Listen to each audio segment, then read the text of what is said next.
You know how I think, but it's after 40 days of wandering in the wilderness and making the American people suffer needlessly, some Senate Democrats finally have stepped forward to end the pain. It appears to us this morning that our long national nightmare is finally coming to an end, and we're grateful for that. At least some Democrats now finally appear ready to do what Republicans and President Trump and millions of hardworking American people have been asking them to do for weeks. But as we said from the beginning, the people's government cannot be held hostage to further anyone's political agenda. That was never right. And shutting down the government never produces anything. It never has, if you study history. And so here we are. I want to remind everybody this morning of another critical point that you've heard me here repeat over and over the last several weeks. It's something that I and Leader John Thune and President Trump and every Republican leader have all said repeatedly from the beginning. We have always been open to finding solutions to reduce the oppressive costs of healthcare under the Unaffordable Care Act. We just made clear that we would not and should not ever do that. That is, negotiate as hostages. And I've also reminded you here every morning at this press conference throughout the shutdown, Republicans have not just been talking about reducing costs and fraud and abuse in so many areas and in healthcare. We've been actually passing new laws to accomplish that urgent mission for the people, and we will continue to do so.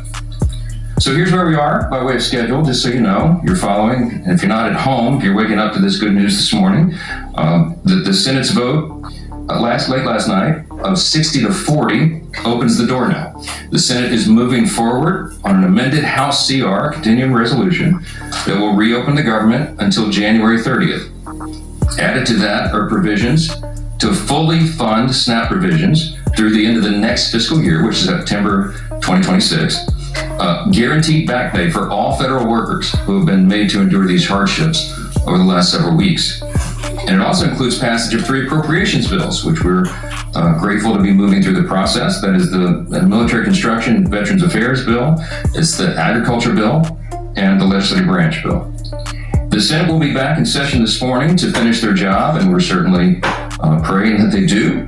They'll need unanimous consent from all senators to fast-track their final vote. As you know, there are some procedural hurdles that one or more could throw in the way, but we certainly hope that they won't do that because so many people across this country are desperate for the government to reopen.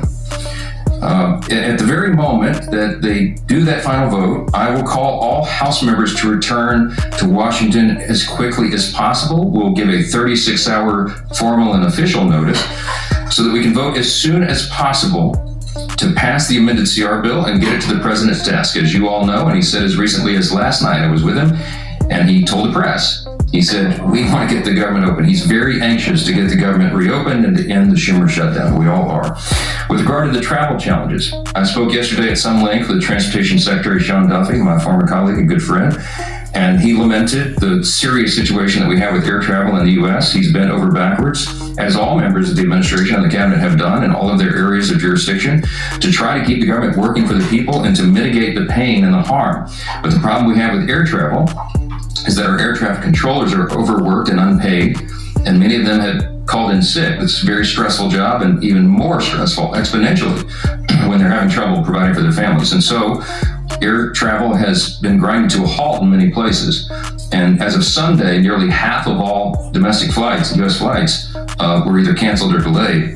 And it's a very serious situation. So I'm saying that by way of reminder. I'm stating the obvious to all my colleagues, Republicans and Democrats in the House. You need to begin right now returning to the Hill. We have to do this as quickly as possible. Now, we look forward to the government reopening this week so Congress can get back to our regular legislative session. We have a lot of business to do, as you all know, and we will be working in earnest. There'll be long days and long nights here for the foreseeable future to make up for all this lost time that was imposed upon us.